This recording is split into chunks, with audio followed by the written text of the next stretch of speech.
No gold is not in her. She's a What's up YouTube? This is Revan TK421 here, and I got a brand new spinner for you guys. I call it the Chain Spinner. I'm pretty excited about this one because it's the easiest, simplest, and cheapest spinner I've done so far.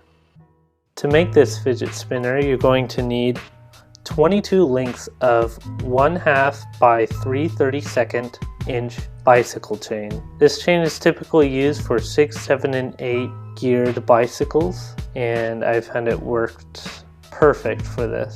There's different colors of bike chain that you can use for this, so I'm going to be linking different colors of chain in the description. You can get these chains for really cheap or even free by asking the local bike store for their used chains. And if your chain's rusty, you can use a Dremel tool bit just like this one. It's a rotary brass brush, and it really gets the rust off very easily. You can also use a manual steel or brass brush too. This works. And some rust penetrant. A skateboard bearing or 608 bearing, some pliers, and 2 zip ties about this size. You can see that there's different colors you can use for this too. When it comes to the zip ties, make sure you don't get one that's more than 3/32 inch or 2.5 millimeters wide. Otherwise, it's not going to fit inside of the chain. A chain breaker. If you don't have a chain breaker, you can also use a center punch and a hammer to break the chain. And scissors.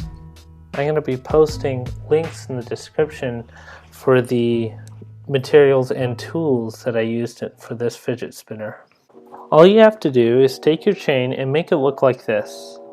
Now take your zip tie and put it inside of the chain, just like this. Now take your other zip tie and do the same for the other side. So it looks like that. Now you want to take this end and put it through the remaining links.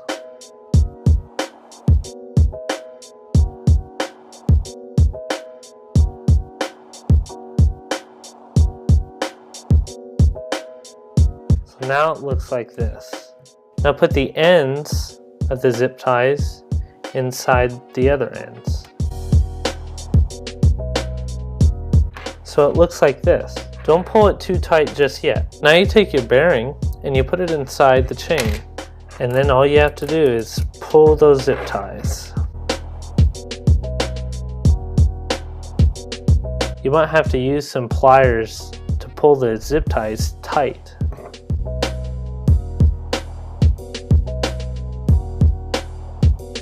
Now just cut the ends of the zip ties off, and there you go. And that's how easy it is.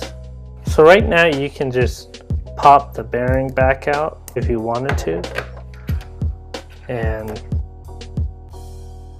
put the bearing back in,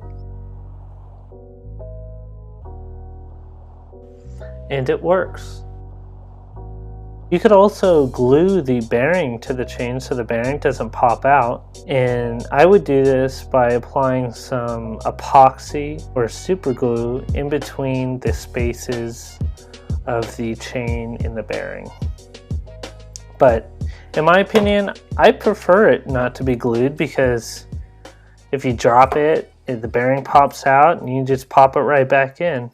Honestly, this spinner is pretty comfortable without buttons, but if you wanted to add some, you can just use some nuts here, or they sell fidget spinner buttons on eBay for pretty cheap. This one is just 2 nuts on a threaded post.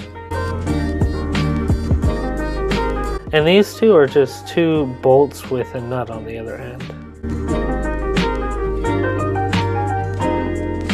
Without any buttons, the spinner weighs 72 grams. And to compare that to, I'm going to weigh a rocket spinner. So this means that it's a pretty heavy spinner, and it's going to spin for a while due to this weight. Let's see how long I can get this to spin for with a stainless steel bearing.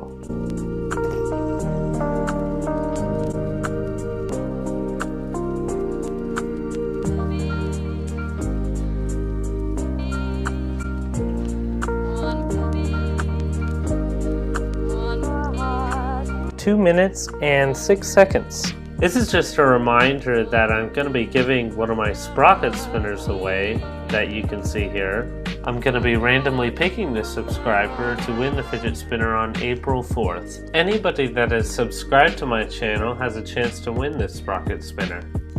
I hope you guys are enjoying your new fidget spinner and enjoyed the video. If you want to see more videos like this, feel free to subscribe and give a like. Thank you for watching, and keep calm and spin on.